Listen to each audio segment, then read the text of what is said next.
ठीक है ना, यू नोट डाउन दिस कि ये चीजें। इसके बाद फिर सेकेंड पॉइंट इसमें आ जाता है कि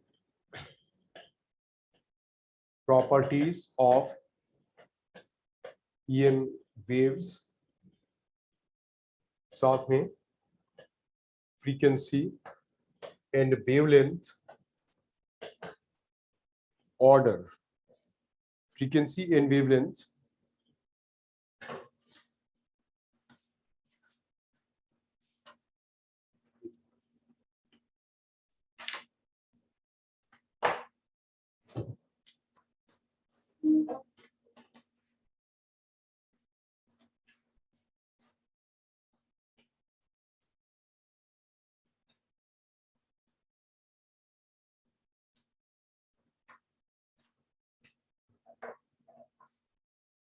हाँ, फ्रीक्वेंसी एंड वेवलेंथ ऑर्डर।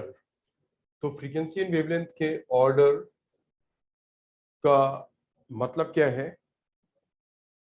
इसके ऑर्डर का मतलब है कि डिक्रीजिंग फ्रीक्वेंसी का कोई वो क्वेश्चन दे देंगे कि जैसे किसकी फ्रीक्वेंसी सबसे ज्यादा, किसकी उससे कम, किसकी उससे कम, या ऐसे ही वेवलेंथ का ऑर्डर ये आना चाहिए। साथ में जो मैंने आपसे बोला कि प्रॉपर्टीज ऑफ EM वेव, तो प्रॉपर्टीज ऑफ EM वेव का मतलब है कि डिफरेंट वेवलेंथ की EM वेव्स के डिफरेंट यूजेस हैं। तो किस वेवलेंथ की EM वेव किस काम में आती है, इसका मतलब ये हुआ। फिर then next is third, equation of EM wave.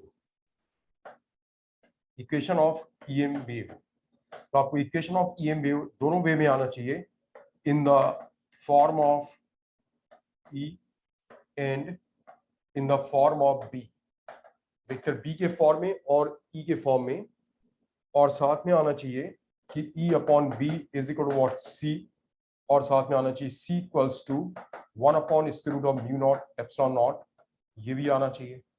C equals 1 upon square root of mu naught epsilon naught, है ना। और आपको पता कि V equals to what, V equals to होगा square root of 1 upon mu epsilon. साथ में you know कि V upon C is equal to what, ये म्यू परमिटिविटी वाला है, और साथ में यू नो कि C upon V is equal to reflective index of the medium N, ये रिफ्लेक्टिव इंडेक्स है और ये परमिटिविटी वाला है। ठीक है, तो equation of the EM wave E upon B equals to C, E के फॉर्म में और B के फॉर्म में, दोनों फॉर्म में इसका इक्वेशन आना, it's very important. Then next point that you should know is, इसमें next point is fourth point is what, it is की greenhouse effect, greenhouse effect. Next is कि अगर एक H हाइट का antenna है तो H height के antenna से कितना एरिया और कितनी पॉपुलेशन कवर करेगी, ठीक है ना। The coverage of area and population by an antenna of height H, it's very important. Generally मैंने देखा है क्वेश्चन आते ही आता है board exam. 6 is Hertz experiment, और हर्ट्ज के एक्सपेरिमेंट के साथ में आपको आना चाहिए कि हर्ट्ज ने किस वेवलेंथ की वेव्स प्रोड्यूस कराई थी और मार्कोनी ने किस वेवलेंथ की वेव्स प्रोड्यूस कराई थी, ठीक है ना। हर्ट्ज ने और मार्कोनी ने जो वेव्स, हर्ट्ज ने जो पहली बार जो वेव्स प्रोड्यूस कराई थी हर्ट्ज ने, और मार्कोनी ने, हर्ट्ज ने प्रोड्यूस कराई थी जो वेवलेंथ थी इसकी, दैट वाज अराउंड 6 मीटर। मैं एक बार इसे कैलकुलेट कर लेता हूँ कि वेदर इट 6 मीटर। हर्ट्ज ने जो वेव्स प्रोड्यूस कराई थी उनकी फ्रीक्वेंसी थी 1 kilo hertz, 1000 hertz. So you see C equals to frequency into lambda, so C becomes 3 into 10 to the power 8, frequency becomes 10 to the power 3 into lambda। हाँ, ये 6 metre नहीं था, it was, ये था 300 मीटर था शायद, 300 kilometre. Look at this, lambda becomes, ये 10 to the power 5 आएगा, 3 into 10 to the power 5 meters, so that becomes 300 kilometers, है ना? This becomes what? 3 into 10 to the power 5 meters, so this becomes 300 kilometers. जिसकी wavelength lambda थी 300 kilometres. ये data वो लोग directly देते हैं, ठीक है ना? मतलब उसकी वेवलेंथ थी 3 into 10 to the power 5 meters। और मार्कोनी ने जो ये हर्ट्ज का था, और मार्कोनी ने जो वेव प्रोड्यूस कराई थी, तो उसका वेवलेंथ लैम्डा था 6 मीटर। 6 मीटर वेवलेंथ से फर्क क्या पड़ा? 6 मीटर वेवलेंथ की वेव ज्यादा डिस्टेंस दूर तक ट्रांसमिट हो सकती थी, ठीक है ना? तो आपको ईएम वेव्स में ये सारे पॉइंट्स बिल्कुल एक एक करके आना चाहिए, ठीक से लिखना भी आना चाहिए और डिस्क्रिप्शन इनका आना चाहिए, ठीक है ना? देन वी टेक, इसके बाद हम लोग ले रहे हैं दूसरा point. Next is what? Now we take wave optics. Wave optics में पहला पॉइंट यू शुड नो कि what is Huygens theory. Huygens theory, तो जैसे आप बोल रहे हैं कि अब ये वो टाइम नहीं है कि आप हाइगेन्स थ्योरी को समझोगे। मैं पॉइंट बता रहा हूं, तो आपको जब पूछा जाए बोर्ड एग्जाम में व्हाट इज हाइगेन्स थ्योरी, तो बस आपको हाइगेन्स थ्योरी की जो 2 लाइन में डेफिनेशन है, you should know that definition. Huygens theory, Huygens theory के बाद इसमें दूसरी चीज आनी चाहिए आपको, next wavefront. Wavefront, wavefront के बाद फिर आना चाहिए आपको कि किसी भी टाइप का वेव फ्रंट प्रोड्यूस कराना, मतलब किसी भी टाइप का वेव फ्रंट प्रोड्यूस कराना मींस कि सोर्स, जैसे आपसे लगा कि जो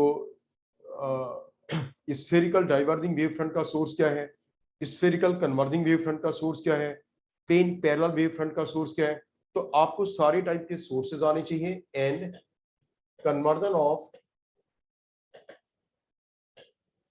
one wave front into the other। एक वेव फ्रंट का दूसरे वेव फ्रंट में आपको कन्वर्जन भी आना चाहिए कि how to convert one wave front from one into the other, you should know that. और साथ में हर एक का सोर्स आना चाहिए। फिर हाइगेन्स थ्योरी में जो दूसरी चीज है, इट इज द कि proof of law of reflection and refraction. Proof of law of reflection and refraction, ये दोनों चीजें आनी चाहिए। ठीक से इसे फिगर बना करके देख लेना, फिर मतलब कोई बहुत लेंदी नहीं है ये, ठीक है ना? मतलब मेन पॉइंट क्या है हाइगेन्स थ्योरी के प्रूफ करने में, हाइगेन्स थ्योरी के थ्रू कुछ भी प्रूव करने में, the main point is what कि all the points in one wave front present themselves in the next wavefront at the same time. एक वेव फ्रंट में आप कोई भी पॉइंट लेते हैं तो all those points present themselves in the next wavefront at the same time, that is the main thing, ठीक है ना? फिर इसके बाद आपको आना चाहिए एक वेव के कैरेक्टरिस्टिक्स आना चाहिए कि what is the meaning of path difference. Path difference और फेज डिफरेंस का रिलेशन क्या है, ठीक है ना? It is for the interference के लिए बता रहा हूं, पाथ डिफरेंस और फेज डिफरेंस का रिलेशन क्या है। फिर कंडीशन ऑफ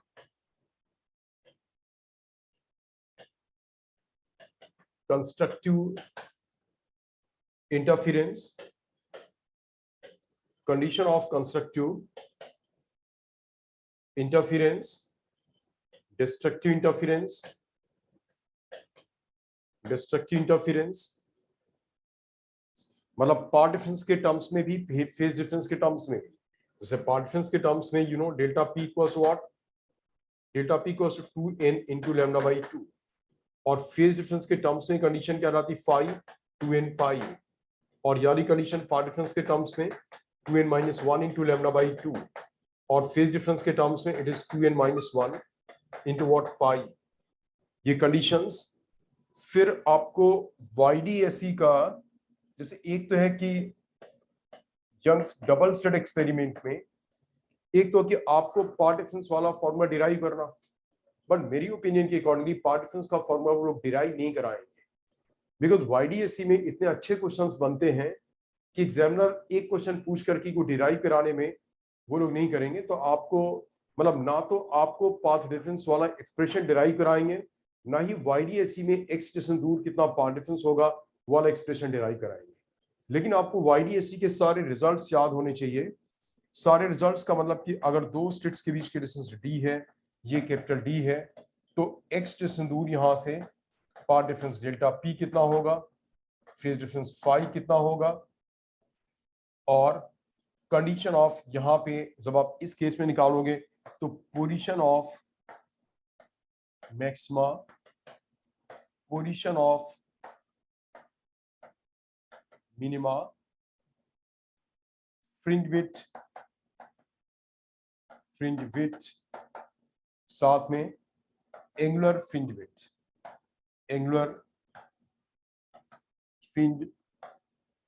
विड्थ। इसके बाद फिर इसमें एंगुलर फ्रिंज विड्थ साथ में calculation of intensity at a point. Screen पे कोई भी पॉइंट दे दिया गया, वहां पे इंटेंसिटी कैलकुलेट करना है। तो जैसे आपसे लगा सेंटर से x से दूर इंटेंसिटी क्या होगी, आपने x से दूर पाथ डिफरेंस निकाला, पाथ डिफरेंस को फेज डिफरेंस में कन्वर्ट कर लिया, और फेज डिफरेंस में कन्वर्ट करने के बाद intensity is what, square root of जो एम्पलीट्यूड होगा resultant, that will be square root of a1 square plus a2 square plus twice of a1 a2 into cos of phi, that will be the resultant amplitude. और आप resultant amplitude का square करके फिर आप intensity calculate कर लोगे। This is clear ना? ठीक है, तो ये होगा आपका कि YDSC में आपको कैलकुलेशन ऑफ इंटेंसिटी और ये पोजीशंस। इसके बाद YDSC में डिफरेंट टाइप के चेंजेस लाने से क्या फर्क पड़ेगा, जैसे आपको देखना कि अगर हम मोनोक्रोमेटिक लाइट की जगह व्हाइट लाइट यूज करें तो आपको याद रखना पड़ेगा कि व्हाइट लाइट के यूज करने में व्हाइट लाइट से जब आप व्हाइट लाइट लोगे तो पैटर्न में क्या फर्क पड़ेगा, ठीक है ना। दूसरा, व्हाइट लाइट के बाद अगर आप स्लिट की विड्थ बड़ी कर दो या छोटी कर दो, ठीक है ना, when slit width is increased और डिक्रीज्ड, तो फर्क क्या पड़ेगा इंटेंसिटी में, ठीक है। थर्ड, जब आप जैसे कोहेरेंट लाइट है, कोहेरेंट लाइट को इनकोहेरेंट में कन्वर्ट कर दो तो क्या फर्क पड़ेगा, और साथ में जब आप स्लिट्स के पूरे पैटर्न को आप वाटर में डिप कर दो, किसी लिक्विड में, तो पैटर्न में क्या फर्क पड़ेगा। देन अगर आप एक स्लिट के सामने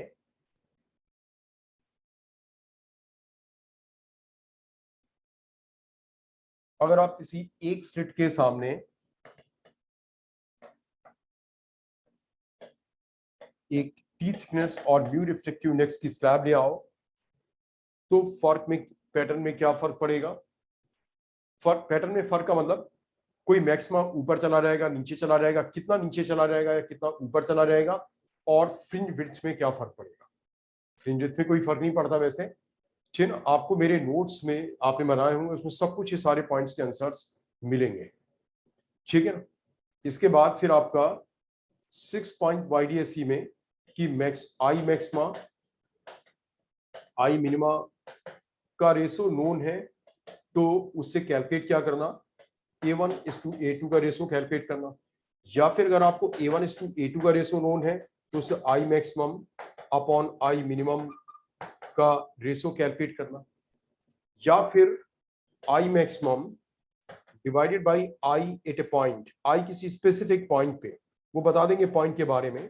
तो जिस पॉइंट के बारे में आपको बताएंगे आई, उसमें निकालोगे कैसे, जैसे पॉइंट बताया तो उस पॉइंट पे पाथ डिफरेंस निकालो, फिर फेज डिफरेंस निकालो, फिर फेज डिफरेंस से रिजल्टेंट एम्पलीट्यूड और उसका स्क्वायर करके आप फिर इंटेंसिटी निकालोगे, तो ये कैलकुलेट करना, ठीक है ना। दीज आर द पॉइंट्स जो कि आपसे YDSE में वो लोग पूछेंगे, ठीक है ना। और जनरली मेरी एडवाइस है कि आप इसमें टाइम बर्बाद नहीं करना, ये आपसे डेरिवेशन नहीं पूछेंगे वो लोग कि रिजल्टेंट एम्पलीट्यूड ए, मतलब मैंने ऐसा नहीं कराया है, जिसके पास टाइम है तो ऑब्वियसली उसे सब कुछ आना चाहिए। जो ये है ना, square root of a1 square plus a2 square plus twice of a1 a2 into cos of five into cos of five, इसका डेरिवेशन, ठीक है ना, उसका ये डेरिवेशन इसका नहीं आएगा, ठीक है ना। सिमिलरली YDSE में कि यहां से स्लिट की विड्थ d है और यहाँ पे कैपिटल D, तो x डिस्टेंस दूर जो पाथ डिफरेंस होता है दोनों में, ये पाथ डिफरेंस होता है x डिस्टेंस दूर delta p equals to x d upon capital D which is equal to d tan theta. तो इसका डेरिवेशन आने का चांस जनरली नहीं है, ठीक है ना, क्योंकि YDSE में बहुत से अच्छे क्वेश्चंस बन जाते हैं, तो इसलिए इसके आने का चांस नहीं है। देन सी फर्दर बी ऑप्टिक्स में single slit experiment, single slit experiment में आपसे कोई डेरिवेशन अगर पूछेंगे तो केवल एक डेरिवेशन है, उसके अलावा और कोई डेरिवेशन नहीं पूछेंगे। तो सिंगल स्लिट एक्सपेरिमेंट में बच्चों एक स्क्वायर, तो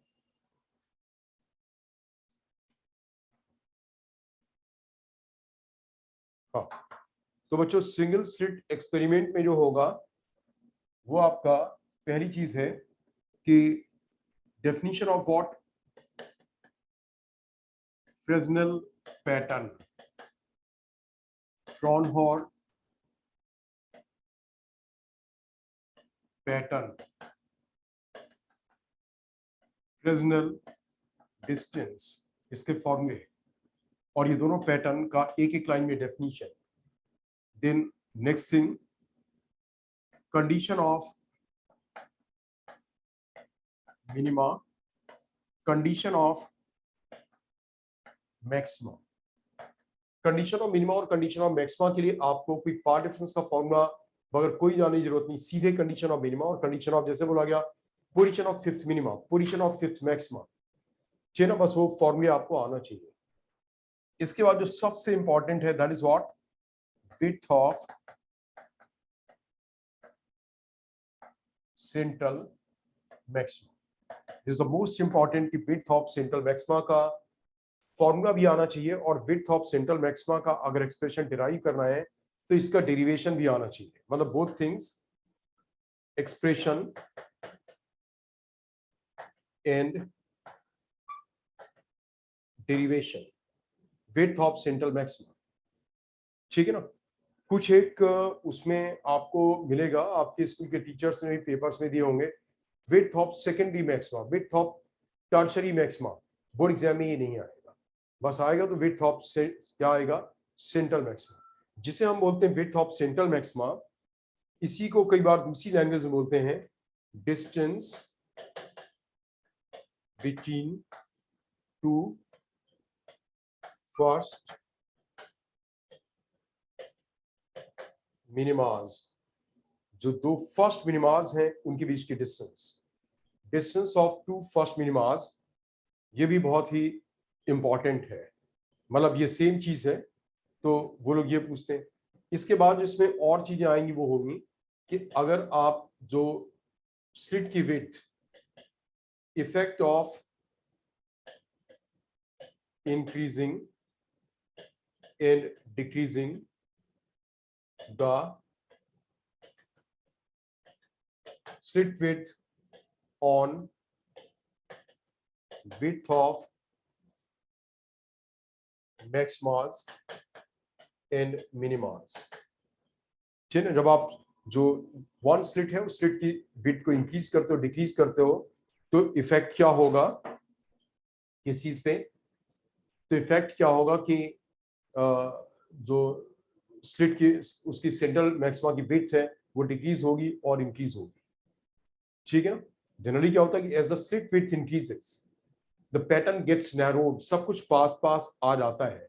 और एक बड़ा ही इंपॉर्टेंट क्वेश्चन इसमें बनता है, दैट इज व्हाट, कि if A equals to lambda, मतलब स्लिट की विड्थ लैम्डा के इक्वल हो, तो आपको इसका रिजल्ट डायरेक्टली याद रखना, 1 मार्क में क्वेश्चन आ जाता है, दैट इज व्हाट कि the entire forward hemisphere is a maximum, मतलब पूरे स्क्रीन में कहीं कोई मिनिमा आएगा नहीं, पूरा का पूरा entire forward hemisphere is what, it's a maximum. इसके बाद इंटेंसिटी से रिलेटेड एक क्वेश्चन आता है कि डिफरेंस, सर हाँ हाँ, सर ये रिपीट करना। सर ये यस, रिपीट करना sir, the entire hemisphere is maximum. Sir वो एंटायर के बाद क्या लिखा है सर आपने? मतलब सामने जब ए लैम्डा की इक्वल आ रहेगा तो जो पूरा स्क्रीन होगा वो सेंट्रल मैक्सिमा होगा, कोई मिनिमा आएगा ही नहीं। मतलब सेंट्रल मैक्सिमा इतना एक्सटेंड होता है दोनों तरफ कि वो पूरे स्क्रीन पे ही आ जाता है। समझ गए? ठीक है सर। Yes sir. ठीक है ना? देन से difference between diffraction pattern and interference pattern. तो देखो इसमें डिफरेंस में one of the main difference is what, YDSC में जितने भी मैक्सिमम होंगे सब पे इंटेंसिटी सेम होगी, सारे मिनिमास पे इंटेंसिटी सेम होगी, और वाईडीएससी में हर एक मिनिमा पे इंटेंसिटी का जीरो होना इज नॉट नेसेसरी। जबकि डिफ्रैक्शन में जो डिफ्रैक्शन में जो वो होती है इंटेंसिटी, वो क्या होती, कम होती जाती है, हर एक मैक्सिमा में कम होती जाएगी, और मिनिमा पे इंटेंसिटी का जीरो होना जरूरी है। आप देखो वाईडीएससी में अगर A1 is equal to A2 तभी मिनिमम इंटेंसिटी जीरो होगी, अदरवाइज A1 और A2 अगर इक्वल नहीं है तो मिनिमम इंटेंसिटी जीरो नहीं होगी। लेकिन डिफ्रैक्शन पैटर्न में क्या होगा कि एक ही स्लिट है और उसमें मिनिमा पे इंटेंसिटी का जीरो होना बिल्कुल जरूरी है, इंटेंसिटी का जीरो होना इज नेसेसरी। आप मेरी बात समझ रहे हो नहीं? ठीक है ना? एक ये बहुत बड़ा डिफरेंस है और ये डिफरेंस जरूर से आना चाहिए। वाईडीएससी में चाहे किसी भी ऑर्डर का हो, जैसे बोला गया फिफ्थ मैक्सिमा या fifth bright fringe, fourth bright fringe, third bright fringe, सबकी विड्थ इक्वल होगी। यहाँ पे जो डिफरेंट मैक्सिमाज हैं, जिसमें बोला गया width of the central maxima, width of the first maxima, width of the second maxima, इनकी विड्थ इक्वल यहाँ पे नहीं होती है। ठीक है ना? This is clear. और इसके बाद एक इंपॉर्टेंट पॉइंट बनता है जिसके बोर्ड में आने के चांस, मतलब अगर अच्छा क्वेश्चन देते हैं तो आ सकता है, अदरवाइज वो जेईई और नीट के लिए काम आने वाला है।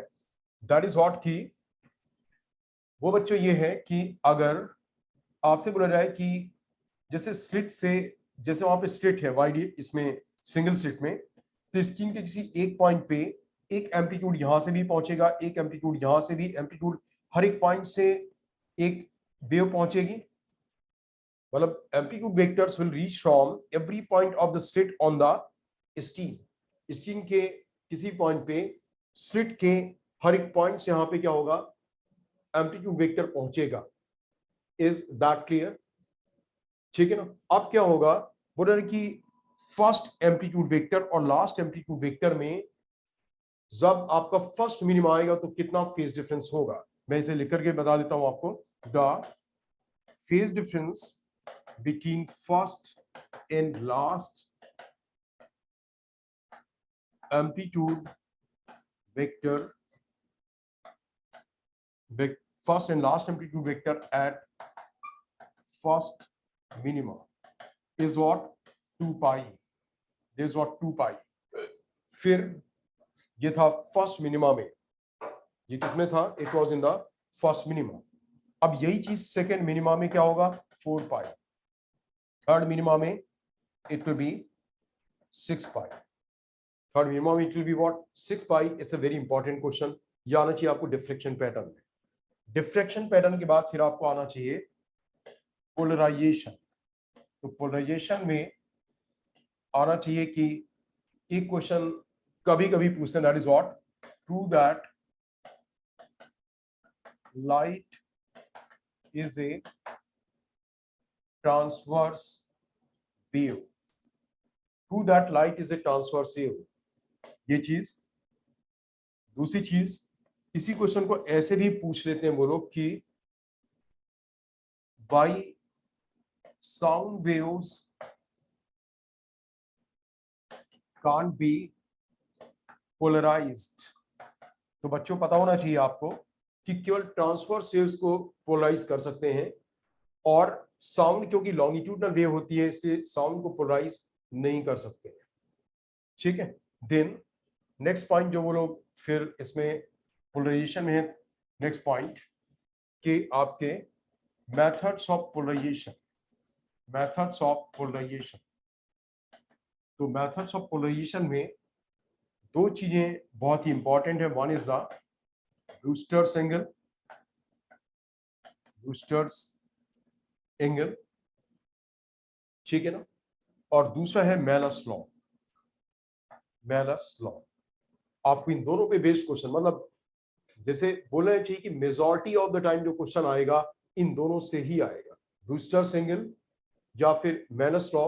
तो मेथड्स ऑफ पोलराइजेशन में जो है कि जनरली जो नहीं आता है वो है बाय सक्सेसिव रिफ्रैक्शन। ये जनरली नहीं आता है, या तो बाय रिफ्लेक्शन और या बाय स्कैटरिंग, बाय रिफ्लेक्शन और बाय स्कैटरिंग। तो स्कैटरिंग वाला पार्ट स्पेशली इंपॉर्टेंट है कि जब वो मेथड ऑफ पोलराइजेशन में बाय स्कैटरिंग होगा तो बाय स्कैटरिंग में केवल किस टाइप के पार्टिकल्स की स्कैटरिंग से पोलराइजेशन होता है, by the smaller molecules of air, जैसे आपने बोला कि ओजोन और हीलियम। तो आप बताना हीलियम से होगा, हीलियम इज स्मॉलर मॉलिक्यूल, और ओजोन से क्या होगा, ozone is a bigger molecule. तो ओजोन की से जब लाइट स्कैटर्ड होगी तो वो लाइट पोलराइज्ड नहीं होगी। डस्ट पार्टिकल्स से स्कैटर्ड होने वाली लाइट या स्मोक पार्टिकल से स्कैटर्ड होने वाली लाइट पोलराइज्ड नहीं होती है। फिर और स्कैटरिंग में जो लाइट पोलराइज्ड ऑब्जर्व की जाती है तो वो कौन सी लाइट होती है, जैसे एक मॉलिक्यूल से लाइट इस ओर आ रही है, मतलब लाइट यहाँ पे आ रही इस ओर, ठीक है ना, यहाँ से किसी मॉलिक्यूल से स्कैटर्ड लाइट, मतलब जैसे लाइट सन से आई, ये सन है, सन से लाइट यहाँ है, अब यहाँ पे मॉलिक्यूल है, इस मॉलिक्यूल से जो लाइट स्कैटर्ड होगी डिफरेंट डायरेक्शन में जाएगी, तो केवल वो लाइट पोलराइज्ड होगी जो परपेंडिकुलर डायरेक्शन में जाएगी। सर दिस लाइट इज, जो लाइट परपेंडिकुलर डायरेक्शन में जाएगी केवल वो लाइट स्कैटर्ड होगी, बाकी किसी भी डायरेक्शन में जाने वाली लाइट क्या होगी, वो पोलराइज नहीं होगी।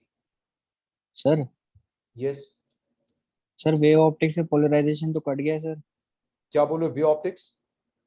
सर वेव ऑप्टिक्स से तो पोलराइजेशन कट गया सर। अच्छा, वे ऑप्टिक्स पूरा ब्रूस्टल्स बिल्कुल भी सिलेबस में ही नहीं है वे ऑप्टिक्स? नहीं sir, polarization, plane polarized light, Brewster's law, uses of plane polarized light and polaroid, sir ये कट गए। अच्छा, ये नहीं है। चलो हाँ मे सर। बी कि मैंने फिर ये देखा नहीं होगा, तो आप मतलब इसमें से आप सिलेबस में चेक कर लेना, अगर वो सिलेबस में नहीं है तो फिर आप उसे मत करना, ठीक है ना। ओके। मतलब मैं तो जो, मतलब थ्रू बाई एक्सपीरियंस, जैसे मैं इसमें से बता रहा हूँ कि मुझे मेरे बच्चे ही स्टूडेंट रिपोर्ट करते रहे हैं कि सर आपके बताने के अलावा कहीं से एक क्वेश्चन भी नहीं था। तो मैं आपको उस पॉइंट ऑफ व्यू से बता रहा हूँ कि अगर कोई पार्ट हट गया हो, इस बार नहीं आ रहा हो, क्योंकि लास्ट टाइम क्या था कि लास्ट टाइम भी क्या करा था, एग्जामिनर ने कुछ पार्ट्स को बोला था कि ये पार्ट्स नहीं आएंगे, बट बाद में क्या था कि उनके क्वेश्चंस थे, जैसे ऐसे भी क्वेश्चंस थे, एक पार्ट हट गया है और उस पार्ट पे बेस्ड कोई दूसरा पार्ट है तो उसका क्वेश्चन था और पहला वाला पार्ट उन्होंने हटा दिया था। तो इसलिए मतलब मैं आपको बता रहा हूँ, और वैसे भी आपको जेई और नीट में तो ये सब कुछ आएगा ही आएगा, और इस टाइम पे जब आप लोग जेई और नीट के पेपर्स भी देते हो तो फिर दैट मीन्स की, मतलब मेरा कहना ये कि आपको बेसिक चीजें हैं आपको आनी चाहिए, ठीक है ना। पोलराइजेशन के बाद फिर आपका नेक्स्ट है डॉपलर्स इफेक्ट।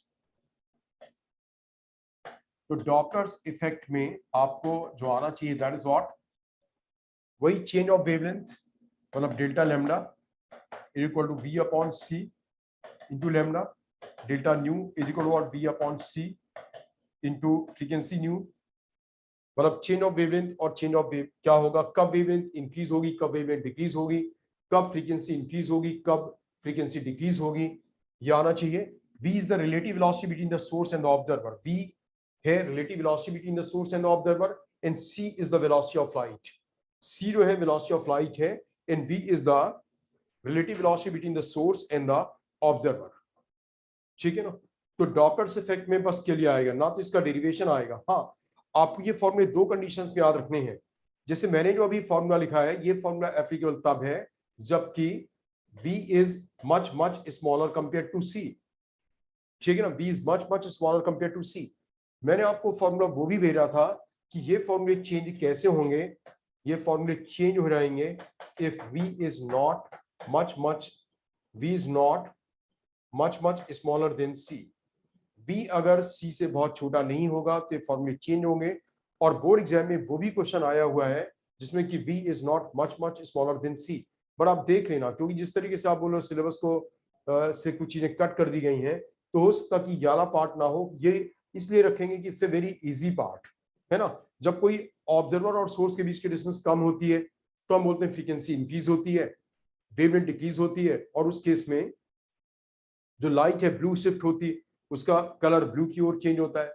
जब सोर्स और ऑब्जर्वर के बीच का डिस्टेंस इंक्रीज होता है तो फ्रीक्वेंसी डिक्रीज होगी और वेवलेंथ क्या होगी, इंक्रीज होगी। और जो लाइट की शिफ्टिंग है कलर की, वो रेड की ओर होगी। जिसमें मैंने डेल्टा लेम्डा कैलकुलेट किया, तो जब फ्रीक्वेंसी इंक्रीज होनी तो आप फ्रीक्वेंसी बाद में कर दोगे न्यू प्लस डेल्टा न्यू, और डिक्रीज होनी तो आप न्यू माइनस डेल्टा न्यू। वही चीज वैसे ही वेवलेंथ के लिए आप कर दोगे। ये था आपका वे ऑप्टिक्स, ठीक है ना। This was way optics.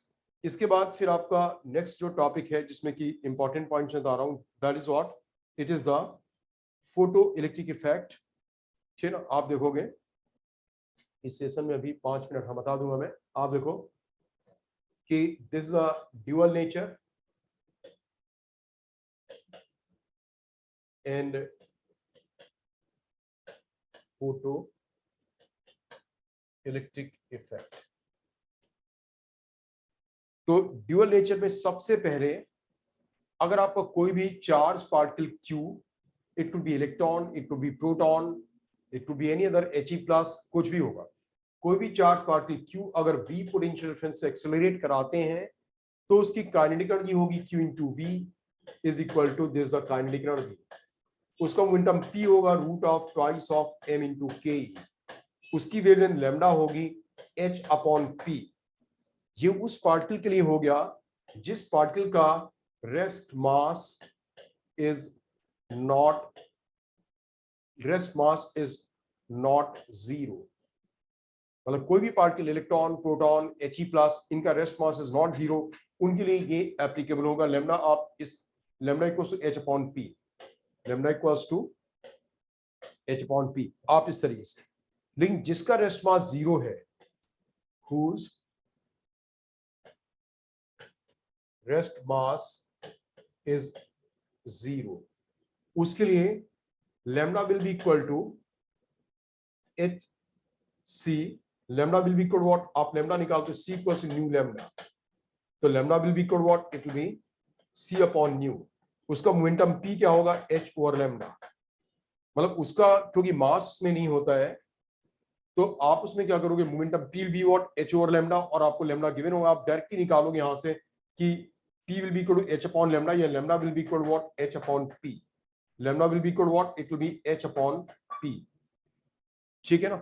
तो आप ये ध्यान दोगे कि जैसे आपको पार्टिकल्स की एनर्जी दे रखी, इसकी एनर्जी और इसकी एनर्जी, तो अगर आपको इसकी एनर्जी ई दे रखी है तो इसमें क्या हुआ, energy E is equal to h nu. इससे आप डायरेक्ट इसकी फ्रीक्वेंसी निकाल लोगे, और फ्रीक्वेंसी से फिर क्या करोगे, लेमडा निकाल लोगे, लेमडा से फिर पी निकाल लोगे। लेकिन अगर आपको इसकी एनर्जी दे रखी है तो एनर्जी से आप, ये एनर्जी हुई, उससे फिर आप पी निकालोगे इस तरीके से, और पी से फिर आप लेमडा निकालोगे इस तरीके से। It's a very important question, और मुझे लग रहा है कि ऐसा हो ही नहीं सकता है कि ये क्वेश्चन बोर्ड एग्जाम में नहीं आएगा, समझ रहे हो ना। उसके बाद फिर बच्चों ये ड्यूअल नेचर की कैलकुलेशन से रिलेटेड ये था। फिर इसके बाद फिर फोटो इलेक्ट्रिक इफेक्ट, फोटो